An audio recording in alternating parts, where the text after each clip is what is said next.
Jirra jirtu hordoftoonni chaanaal kiyyaa akkam jirtan nagaa keessanii jirtu isiniin jedha iddoo jirtanitti nageenyi waaqayyoo isiniif haa baay'atu nuti jirra har'a geenye galanni waaqayyoo haa ga'u kanarraan nu ga'eenni haa eebbifamu isiniin jedha har'a maalan qabadhee dhufe seetan hordoftoota kiyya piraankii seedhasanii jechuudha piraankii kana eenyu irrattan gochuuf deemoo jettan hiriyaatiya jechuudha yeroo dheeraa wal beenna jechuudha.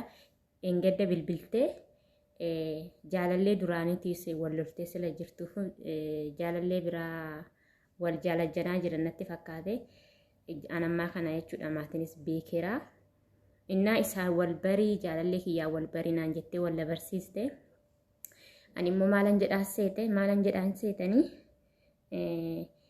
bakka jaalallee keessan irraa jaalalti na qabeeraa engedda ogaati wal barsiistu bakka waanuman jedhu dubbachuu wallaale malee baay'ee jaalalti irraa na qaben jiraanii ana garuu jaalaltu iyyuu irraa sin qabne piraankidha isiniin jedha hordoftoota kiyya bakka haasa'uma isaa agarraan piraankin jaalalti irraa na qaben jedhaanii mee waan ishiin jettu na arrabsiti moo na gorsiti moo mee akkamii akka isheen jettu walumaan laallaa jechuudha amma ittan bilbilaa kallattumaan jechuudha yoo kaasuu didde kaameeraa cufee booda walitti deebinaa jechuudha hordoftoota kiyya amma nan bilbilaa fi na hordofa waama jira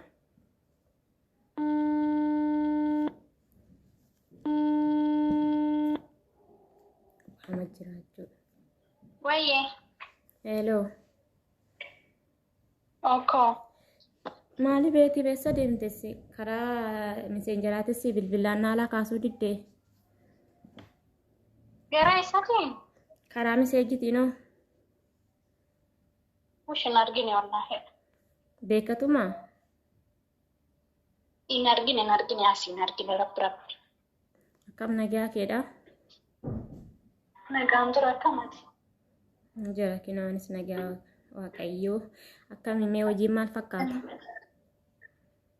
Hundu bareeduudha asiiko. maa hojiirra jirtaa Hojii kan jiru.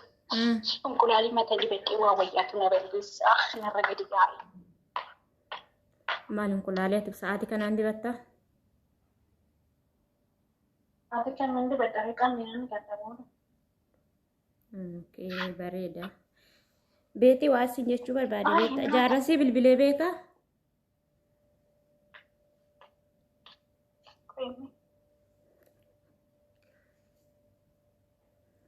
ani ishiin jaalattee jirtu jaarradhaa jechuudha Maalitti asii? jaarrasii bilbilee beekaa yoomsii bilbile Ammayyuu na bilbilee ture waliin haasa'aa turre. beektaa kaleessas naa bilbilee anaarras naa bilbilee baay'ee waliin haasa'aa turreeyyuu sammuna darbees erga gaafa wal barsiise sanii beektaa naa bilbilaa tureen garuu sitti hin himne Ashi maalire? asni sitti hin himne asniitti himeen tureeyyuu Kaanatti nimne asiin. Maalatti nimne maal ture? jaarran jechuudha erga gaafa ati jaarradhaa wal bari jettee jaaruu jaarralee duraanuu nan beeka wal bareettee nu barsiise isaanii bilbila numa naa bilbila beektaa hin dhaabbannarraa dhaabbachuu dide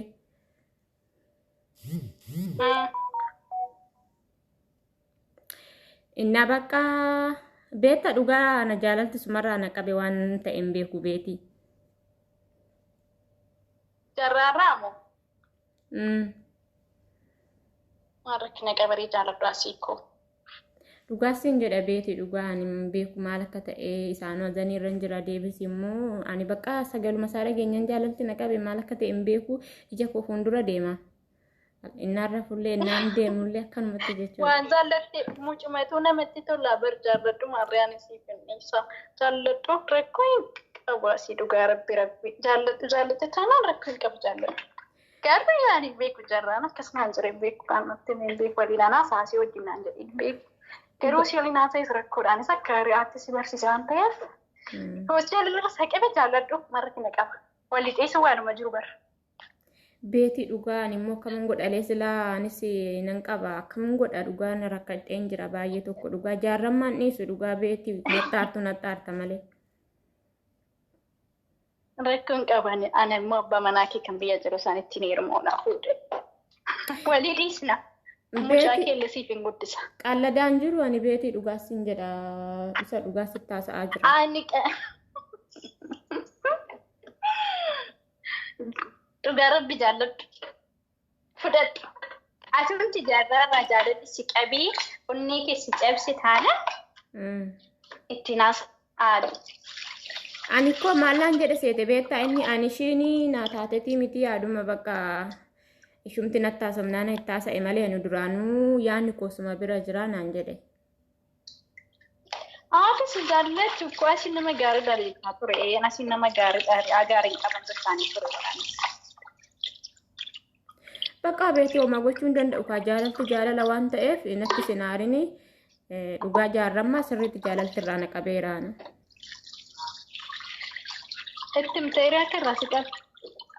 Indee waliin haasa'aa turre miti ree har'as amma reeffu tana naa bilbilee jechuudha biyya amme biyyattiin galaanaan jedhee anis nan gala jedheen karoora qabaa hin gallaan jedheen hin galanaan jedhee. Inna akkasi kaakinatti haasa'aatuma ture akka ishii sitti hin beekne ishiidhaafis immoo bilbiliif hin jedheen natu.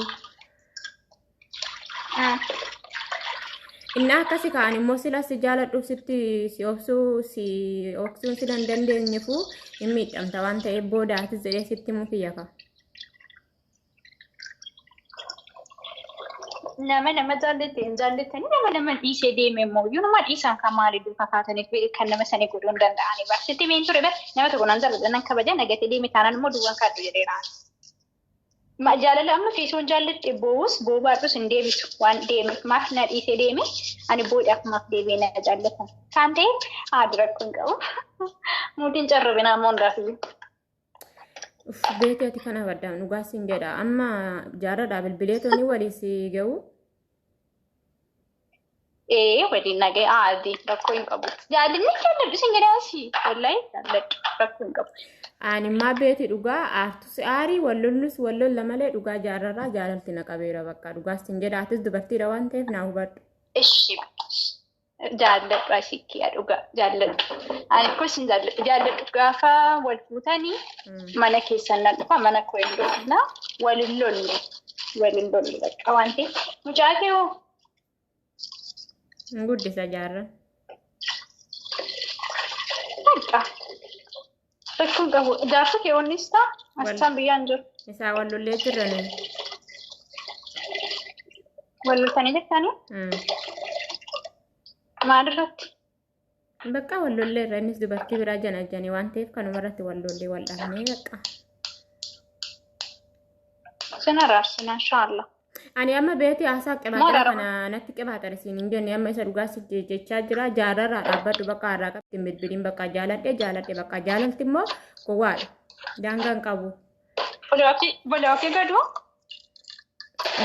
Dhugaa bilookii godha odoo gootee dasna jedhaana dhugaa natti hafa waan ta'eef.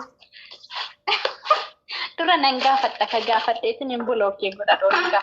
Maal gaafatta bakka anatu jaalate miti bakka jaaladhe naan jedheenis bakka ishiin naan taatu jette siin jedhe bakka hin taatuuf bakka aanaan saawwaata waan ta'eef. Maaliif hin taaneef? Ishiin naan taatu naan jedhe hin beeku ani. Waree haasaa guddatti afaan dheeratti waree gootii jedhe. Nan dhiisa inshaallah.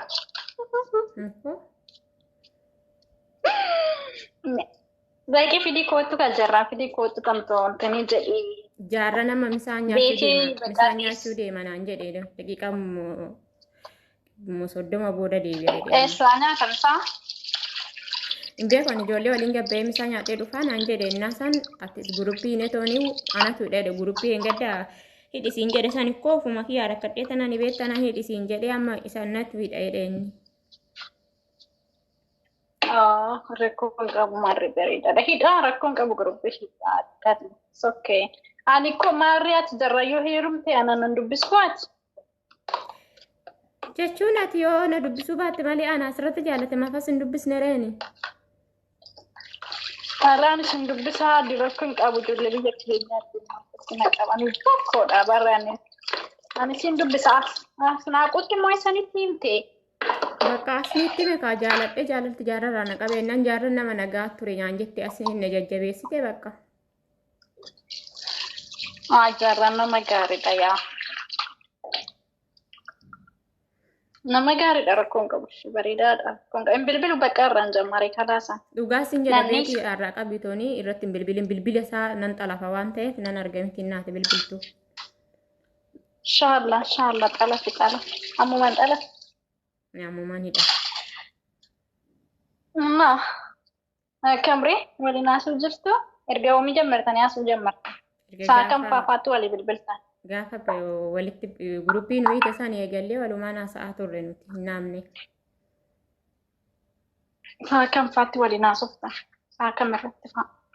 Gisee hunda galgalas ganama sin bilbila ammayyuu baay'ee daqiiqa sa'aatii tokkoo fi wayii haasofne ammayyuu. Mudii carrabaa jirta.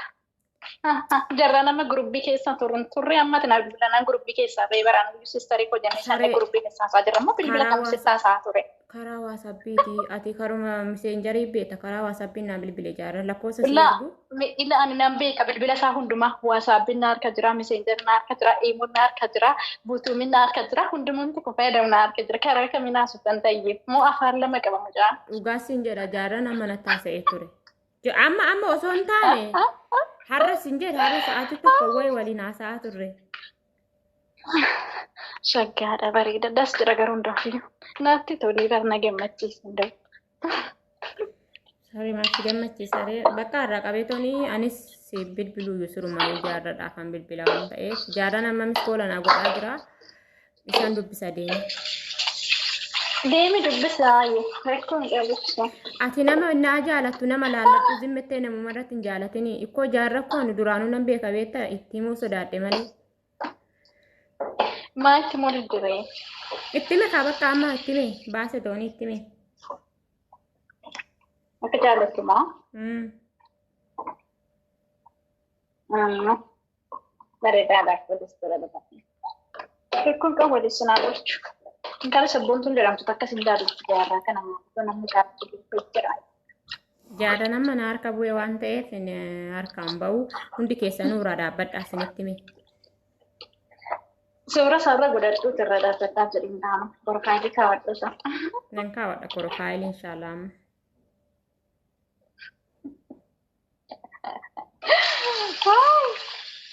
Maantu si kafalchiisa? Kan dhabde gubatte?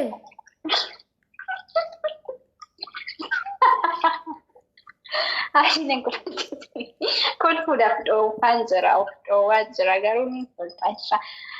Rakkoon bareedaadha. Bakka naasa kan miskoola si godhaa jira ni jaarraa.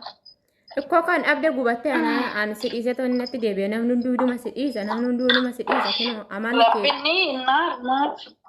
Nan jaalladha nan kabajaa akka obboleessatti nan haasaa waliin haadha rakkoon qabu. Hin haasa'in bakka har'arraa qabdeen haasa'in makuma jaarratu gadi hin kaasin sitti mee beekadhu laa beetii. Yaa akka obboleessatti hin jeeni bara akka obboleessa kiyyaatti haasaa kan gafaatti. Kanaafuu naa dhiiste jechuudha jala murtee tooni. Si dhiiseen jira dhugaa. Rabbi jee. Mucaa kee hoo jaarsa kee hoo jennaan. Jaarsa kee maaf ka kadhatee dhiise sin jedhe bara. Ikkoo rabbi si dhiise jedhe. Nan gaafadha garuu. Hin gaafadha maaf gaafadha. Kan jarraadii hin gaafadha. Waa jarraadii hin gaafadha. Aqeetan dhukkee irraa kaasaa ammaan.